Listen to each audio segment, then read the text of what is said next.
Então vamos lá, pessoal, para aquela aula de glicídios que vocês pediram, glicídios e carboidratos, tá? Que eu fiquei de passar para vocês, estou aqui para passar. Então, pessoal, eu vou começar já com o nosso próximo slide, o primeiro slide, para vocês entenderem alguma coisa. Que é o seguinte, deixa eu me mudar de posição aqui. Estamos aí. Glicídios, carboidratos ou açúcares, é tudo mesmo, não muda nada. Glicídio, carboidrato e açúcar é tudo igual, tá? Vou pegar um exemplo, que o exemplo é glicose.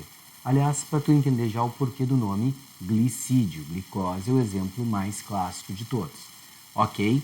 Esse glicídio, que é a glicose, ele é escrito C6H12O6, essa é a fórmula da glicose. Mas, para tu entender o porquê que glicídio, carboidrato e açúcar tudo é a mesma coisa, né? Tu tem noção que glicose é um açúcar, então fechou até aí. Carboidrato, por quê? Eu vou escrever esse glicídio diferente. Ao invés de escrever C6H12O6, eu vou escrever C6, entre parênteses, H2O, 6 vezes, tá? Se eu fizer a multiplicação, 6 vezes 2, 12, 6 vezes 1, 6. Seria o mesmo C6H12O6, tá? O que nós temos aqui de importante, então, pessoal? Tu está vendo que nessa fórmula eu tenho carbono e água. Carbono e água, por isso o nome carboidrato, tá? Então, de forma geral, todo o glicídio pode ser escrito CXH2OY, tá? Sendo que X e Y não precisam ser iguais. Até porque quando eu começar a fazer açúcares mais complexos, eu vou ligar moléculas de açúcares mais simples. E essa união, que a gente chama de ligação glicosídica, é feita pela perda de uma molécula de água, uma reação de síntese, perde a molécula de água. Ok, pessoal? Bom, de forma geral, quais são as funções dos glicídios para nós?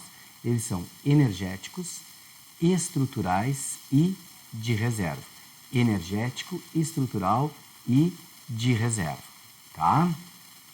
Bom, pessoal, o que vai acontecer aqui?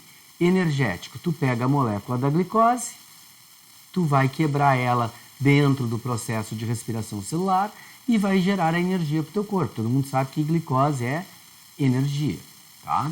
E estrutural, quando é que esse açúcar vai ser estrutural? Vamos dar um outro exemplo que não a glicose, a celulose. E a celulose, pessoal, é o quê? Nada mais é do que pura e simplesmente a estrutura da parede celular da célula vegetal. Então, a célula vegetal tem na sua estrutura uma parede externa, que é a parede celular, que é formada por celulose, que é um glicídio. Então, ela está formando a estrutura da célula, é estrutural.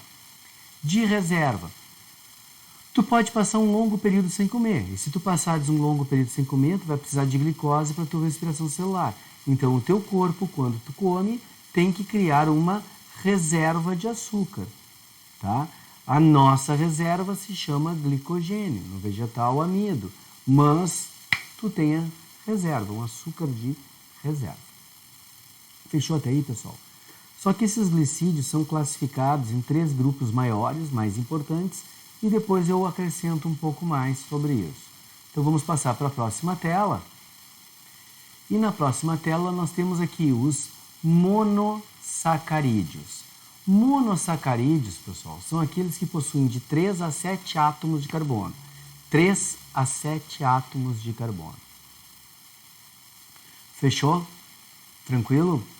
Deixa eu me diminuir aqui, porque eu vou precisar isso. Depois, tá? Falar algumas coisas para vocês. De 3 a 7 átomos de carbono é um monossacarídeo. A classificação deles é pelo número de carbonos. Se tem 3 carbonos, triose, tem 4 petrose, tem 5 pentose, tem 6 hexose, tá? Coisa óbvia e simples. Mas como isso não é uma aula de química, uma aula de biologia, vamos ao que interessa diretamente dentro da biologia, que é, por exemplo, a gente falar das pentoses, e tu tem aqui como exemplo a ribose e a desoxirribose. E esses açúcares de cara, pessoal, eles já são estruturais.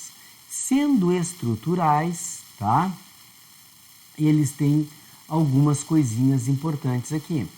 O que ele monta no nosso corpo? O famoso RNA e o DNA. Então ele é estrutural porque ele forma o RNA e o DNA. Mas se vocês prestarem atenção nas duas moléculas, elas são basicamente iguais. A diferença está aqui, nesse OH que tem aqui, tá? No OH aqui e no H que tem aqui. OH e H, tá? Então, o que acontece? Ó, tem numeração carbono 1, carbono 2, carbono 3, carbono 4 e carbono 5. No carbono 2, está ligado um OH. No carbono 2, da desoxirribose, um H. Então, o que está faltando aqui? Um átomo de oxigênio, que está aqui. Por isso que o nome é desoxi, sem o oxigênio. Então, a ribose e a desoxirribose são praticamente iguais, com exceção desse único átomo de oxigênio, que eu tenho na ribose e não tenho na desoxirribose. Ok, pessoal? Vamos para o nosso próximo slide. E aí nós temos o quê? Vou de novo me trocar de posição aqui. Diminuir um pouquinho aqui. Não interessa tanto a minha cara, sou feio mesmo. Tá? Mas aqui a gente vai ter, ó, frutose, glicose, galactose, todos eles têm 6 átomos de carbono. Todos eles são C6H12O6. Vou pegar pela frutose aqui, porque glicose tu já sabe que é C6H12O6. Então, vou pegar pela frutose aqui, ó. 1, 2, 3, 4, 5, 6 átomos de carbono, C6. H, 1, 2, 3, 4, 5, 6, 7, 8, 9, 10, 11, 12. H12, oxigênio. 1, 2, 3, 4, 5 e 6 do outro lado. C6H12O6. Tá, pessoal? Então, essa frutosezinha, ela é muito importante, tá, pessoal? Ela é extremamente importante. E o que vai acontecer aqui para nós, que a gente sabe como é que tá, como é que não tá. Tá, pessoal? A coisa é bem simplesinha aqui, ó. Tá? Essa frutose, essa glicose, essa galactose, como eu botei escrito para vocês, são isômeros, são iguais, C6H12O6. A diferença está no que, pessoal? Está no que? Ó, aqui eu tenho o grupo cetona. Tanto na glicose quanto na galactose eu tenho o grupo aldeído. Tá? Então, cetona e aldeído. E são coisas que servem para identificar a molécula. Mas o que tem que saber? Tanto a galactose quanto a frutose, no nosso corpo, são transformadas em glicose para a gente usar. Inclusive, alguns probleminhas que vocês têm que saber. Que na frutose aqui, pessoal, nessa frutose, nós temos um detalhe, tá? Que nessa frutose vai ser transformada em glicose. Então, diabéticos que não podem comer doces, todo mundo sabe, não pode comer doce, não pode comer massa, o que acaba acontecendo? Eles muitas vezes se entopem de fruta para não comer doce. E esquece que frutas têm frutose, que a frutose, tá? A frutose vai ser transformada em glicose. Tudo bem? A frutose aqui é transformada em glicose ali. Certo? E quanto à galactose, pessoal? Na galactose, o que vai ter? Eu vou ter ela transformada em glicose também. Mas tem pessoas que têm um probleminha genético e esse probleminha genético não permite elas transformarem galactose em glicose. E não transformando, elas vão passar mal por causa disso. Esse açúcar vai fermentar, vai gerar problema de absorção, pode dar diarreia e uma série de outras. Essas pessoas têm um problema que se chama galactosemia. Não conseguem converter galactose em glicose. Ok, pessoal? Eu vou passar então o próximo slide. Vou me trocar, diminuir de novo aqui, né? Vamos diminuir de novo aqui.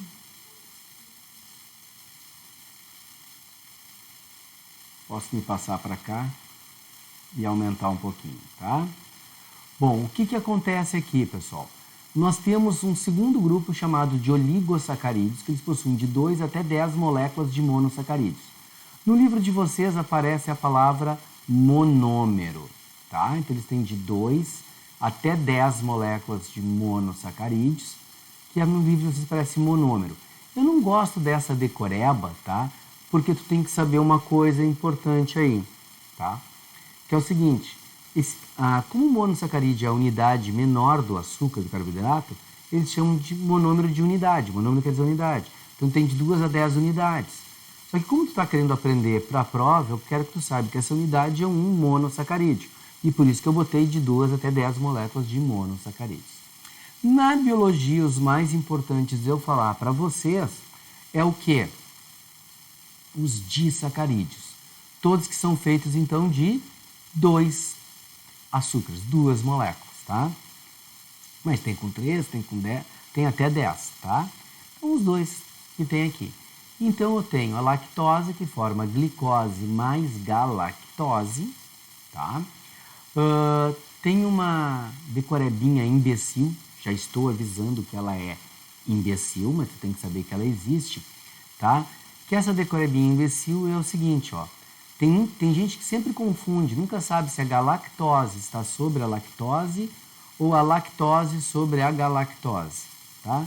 As pessoas nunca sabem ao certo. Então, o que acontece que é importante tu saber aqui, ó? A decoreba. O Galac, lembra do chocolate? O Galac é da Lacta, tá? Eu sei que ele é da Nestlé, desculpa, senhora Nestlé, tá? Mas o que acontece é só uma decoreba para os alunos poderem saber. Então, Galac da Lacta fica fácil de decorar, tá? Bom, sobre a lactose, nós temos algumas coisas para falar. É moda falar hoje em dia que as pessoas têm intolerância à lactose, que a pessoa não consegue digerir essa lactose. É moda por quê? Porque tem coisas que a gente não sabia o que era e acaba descobrindo. E quando descobre, passa a se falar mais sobre esse assunto, tá? Então, o que acontece que é o seguinte, pessoal. As pessoas que têm intolerância à lactose, elas não produzem a enzima da forma adequada. Existe uma enzima chamada lactase. A lactase é a enzima que quebra a lactose, tá? E por quebrar a lactose, tá?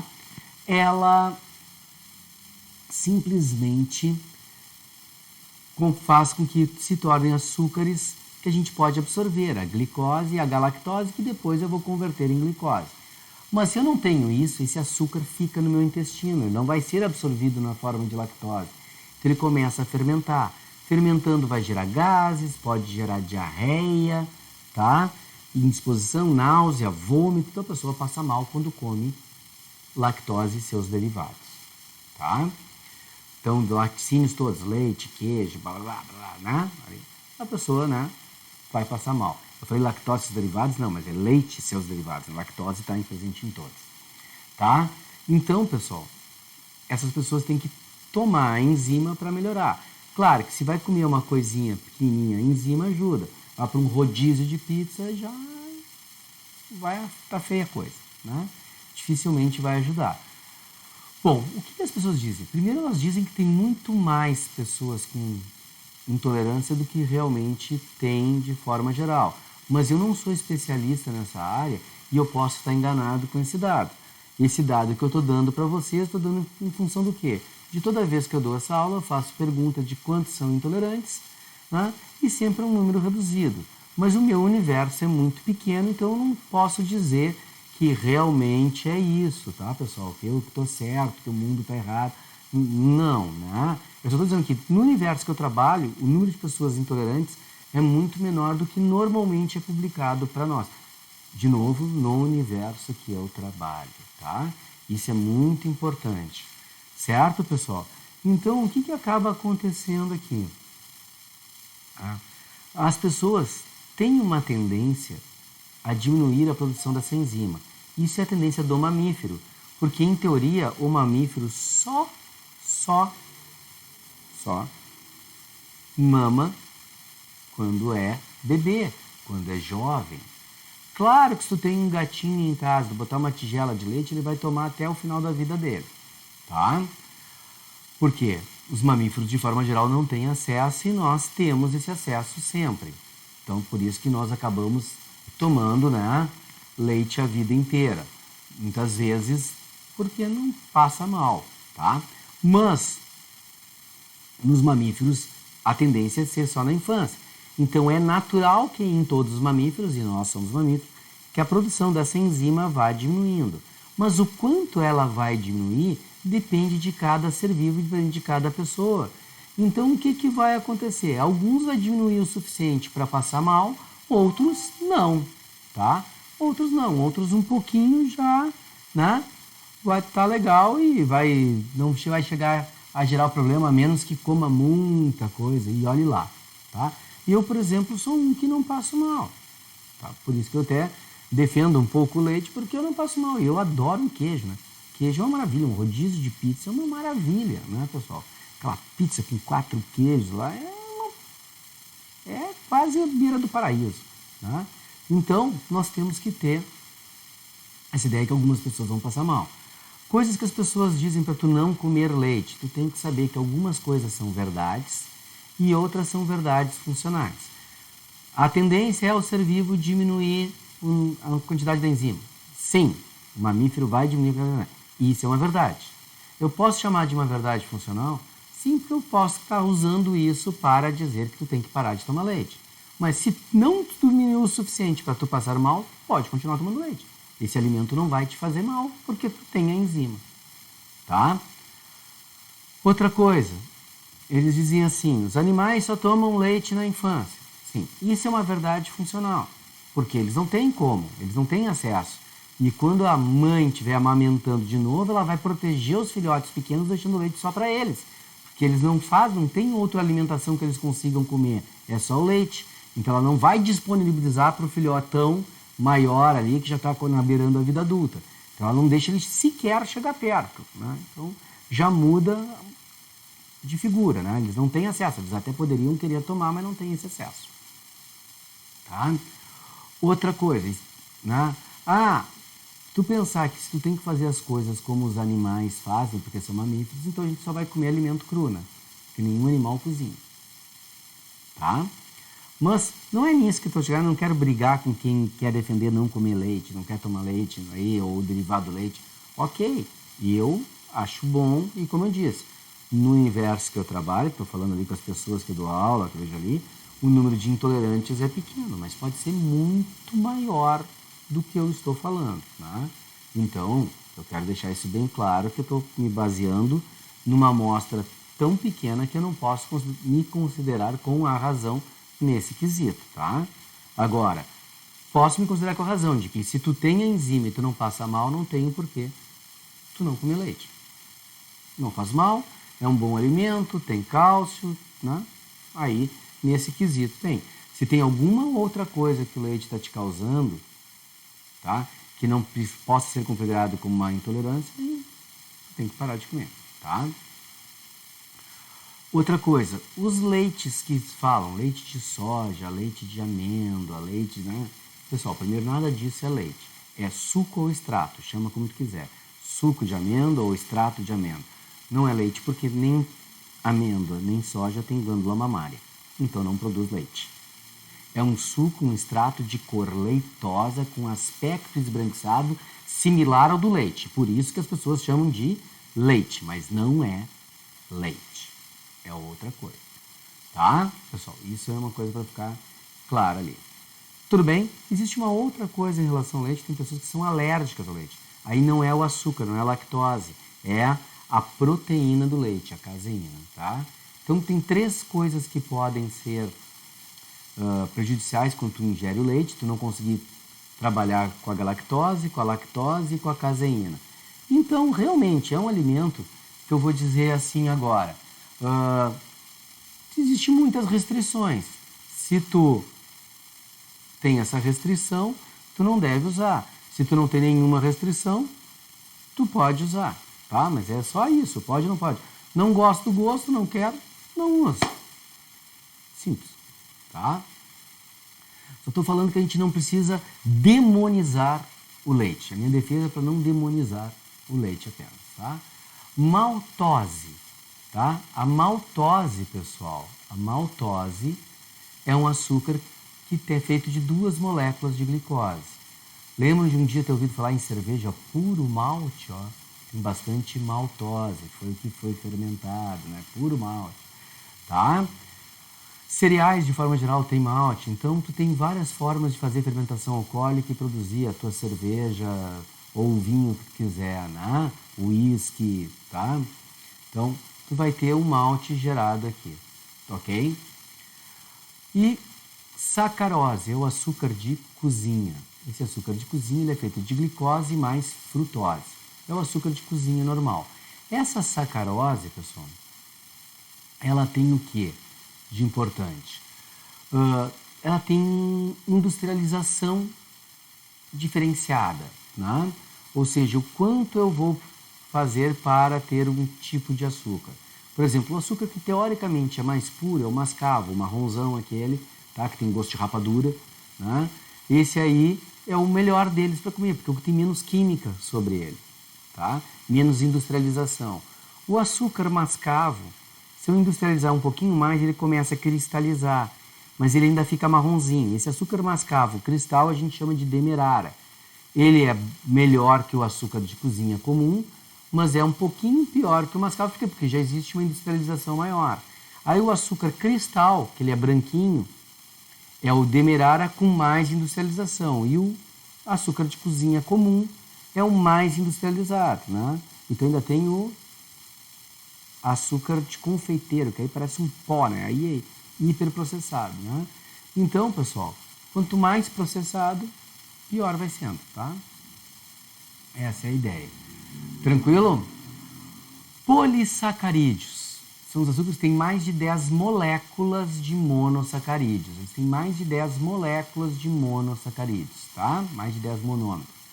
Então, o amido é a reserva vegetal. Para ter uma ideia, existe mais de um tipo de molécula de amido, tá? A estruturação da molécula ela pode ser alterada. Então, esse amido é a reserva vegetal. O amido mais comum que a gente fala, não pode comer massa, porque massa tem amido engorda, tá? Esse amido ele é feito de 1.400 moléculas de glicose. Então, tu imagina que para montar uma molécula de amido, tu tem que juntar 1.400 moléculas de glicose. Tá? 1.400 moléculas de glicose. É bastante açúcar, né? Uma molécula. 1 grão de amido tem milhares ou milhões de moléculas de amido. Uma fatia de pão, milhares de grãos de amido. Por isso que quando tu come pão, tu come açúcar puro, e por isso que pão engorda tanto, tá? Glicogênio é o açúcar de reserva animal e de fungos, tá? Tanto animal quanto de fungos, tá? Dos animais e de fungos. Esse açúcar tem 30.000 moléculas de glicose, tá? Aí tu vai me perguntar, por que o nosso é 30.000 e no vegetal 1.400? 2 motivos. 2 motivinhos. Quais são os 2 motivinhos? O metabolismo do animal é muito maior. O animal se desloca, caça, corre, foge, né? Então voa. O metabolismo é muito mais alto. A gente precisa de uma quantidade de açúcar maior armazenada, porque se faltar, tem aí. Tá? Segundo, nós, de forma geral, não formamos moléculas de glicose. Não é um processo normal. A gente começa a formar em processos já bem avançados do nosso corpo, chamado de gliconeogênese, numa nova formação de glicose, a partir de lipídios, de aminoácidos, né, que a gente pode querer formar uma nova molécula de glicose. Mas aí é um metabolismo muito mais forte, muito mais apurado, porque está faltando demais. A gente já queimou as reservas. Certo? Agora o vegetal faz fotossíntese, ele produz glicose. Então, né? Ele vai ter um período que ele vai estar produzindo, ele não vai depender da ingestão. Né? Então, isso é um ponto primordial no porquê que a gente precisa de mais. Tá? Tranquilo, pessoal? Esse glicogênio, quando a gente quebra ele, a gente se chama de glicogenólise. Então, olha as 3 palavras que podem confundir. Formar o glicogênio. Formação do glicogênio, glicogênese. Gênese é criação, origem, tá? Do glicogênio. Glicogênese. Tá? Fechou? Maravilha. Quebrar o glicogênio. Quando eu quero quebrar o glicogênio para usar a glicose, eu vou quebrar o glicogênio. Então é a glicogenólise. Lise é quebra, destruição. Glicogenólise é a quebra do glicogênio. Ok? Tranquilo? Ótimo. Celulose. Desculpa, tem a terceira, que é gliconeogênese. Gliconeogênese é uma nova formação de glicose, que é o que eu disse que tu pega do lipídio do aminoácido, tá? Celulose tem mais ou menos 10 mil moléculas de glicose, é o que forma a parede celular. É estrutural, então, ó, esse amido é de reserva, o glicogênio é de reserva, a celulose é estrutural, forma a parede celular. Quitina, lembra da quitina? Aquilo que tu pisa na barata e faz o crect. O crect é o esqueleto feito de açúcar, tá? É o esqueleto feito de açúcar. Esse esqueleto feito de açúcar que tem na baratinha, tá? Não tem sabor doce, não adianta raspar a barata no cafezinho, tá? Mas ele é um açúcar estrutural, ele forma um esqueleto, certo? Vamos para o nosso próximo slidezinho. E nós temos os glicídios complexos. Deixa eu me mudar de posição aqui.